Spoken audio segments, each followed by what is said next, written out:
مساء النور حبيباتي. اليوم راني جيت وجبت لكم وصفة سهلة وسريعة، هي لي كروك مسيو. بقاو معايا نفوتوا للمقادير.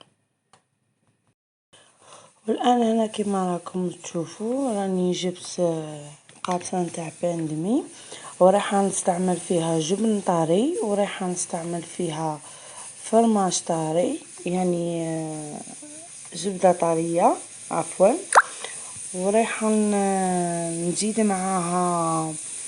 انا هنايا درت فيها لي سكالوب، يعني اللي ما عندوش سكالوب متوفر في البيت يقدر يدير فيونداشي، ولا يقدر يدير باتي فولاي، يعني الحاجه اللي يحبها هو. هاي الفيونداشي رخيصه، وتاني باتي فولاي يعني رخيص بزاف، ما تسقمش عليه غاليه.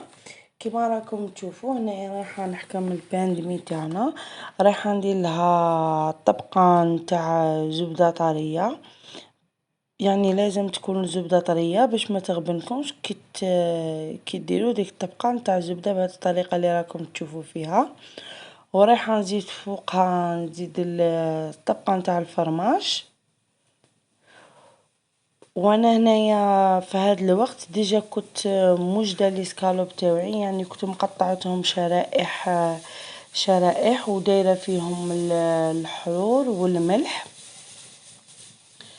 يعني ما درتش فيهم حاجه واحده اخرى. وهنا راني كما راكم تشوفوا راني طيبتهم نص طياب في المقله، يعني ما درت لا زيت لا والو، درت شويه زبده وخليتهم حمار شويه كما راكم تشوفوا. وبعد ما نحط سكالوب فوق الزبده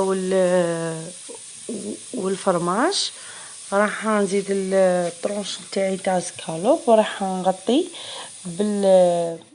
تاني بالبانمي. كما قلت لكم البانمي يعني الجهه التحتانيه والفوقانيه لازم تكون فيها الزبده والفرماج. وهنايا بعد ما راكم تشوفوا هنا راني وجدت هاد الحبات نتاع لي كروك مسيو. انا راني دايره الكوشه تاعي تحمى مليح مليح، وراح ندخلهم للفور نطيبهم. واللي اول مره راه يشوف القناه ما ينساش يدير لايك ويدير اشتراك ويفعل الجرس باش يوصلكم كل جديد، ويخلي لي تعليق. واللي عنده اي سؤال ولا اي استفسار تاني يخلي لي تعليق، راني نرد عليكم كامل. وان شاء الله نكون عند حسن ظنكم وتعجبكم هاد الوصفه. راها سهله صدقوني، جربوها ما راكمش رايحين تندموا عليها. كما راكم تشوفوا يعني سهله بزاف، وما فيهاش ما تديش وقت بزاف، وما فيهاش تاني مقادير بزاف. كما راكم تشوفوا هنايا يعني قابسه واحده نتاع باندمي راهي تعطيني 10 حبات نتاع لي كروك مسيو يعني واجدين.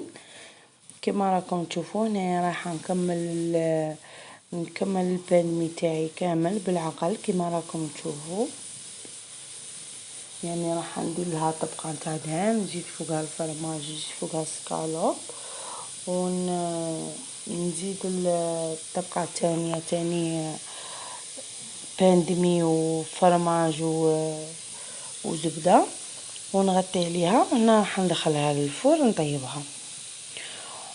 والان نخليكم مع حتى نكمل هذا الباندمي كامل.